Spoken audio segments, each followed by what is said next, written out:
কচি পাঁঠা আর বাঙালিদের ইমোশনটাই আলাদা। আর আমি যেহেতু বাঙালি তাই এর ব্যতিক্রম আমিও যাব না। যতই নিজেকে ফিট রাখার চেষ্টা করি বাড়ির লোকের তো একটুও সেটা ভালো লাগে না।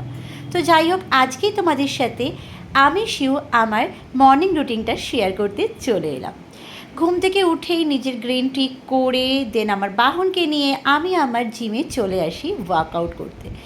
এখন সামনে পুজো, তাই জিমে খুব ভিড়। রেগুলার ওয়েতে যারা জিম করে তার থেকেও বেশি সবাই জিমে আসছে কীভাবে পুজোর সময় নিজেকে ফিট রাখা যায়। আর আমরা যেহেতু রেগুলার ওয়ার্কআউট করি তাই আমাদের কাছে এটা নর্মাল ব্যাপার। বাড়িতে এসে ডিটক্স নেওয়ার পর আমি আমার ব্রেকফাস্ট রেডি করতে বসে পড়ি।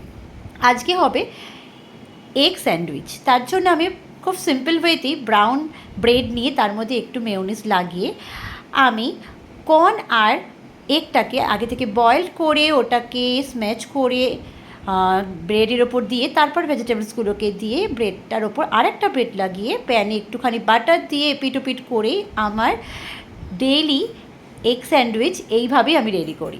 তো এটা খুব টেস্টি আর সত্যি খুবই ইয়ামি। আমার তো খুব ভালো লাগে, রেগুলার ওয়েতেই আমি এটা নিই। বাট আমি চিন্তা করছি একরকম আর বাড়ির লোকের চিন্তা তো আর এক রকম। বাড়ির লোক এদিকে কচি পাঁঠা রান্না করছে। এই কচি পাঁঠাকে অ্যাভয়েড করা এতটা সম্ভব কিনা জানি না, তোমরাই বলো আমি কী করবো।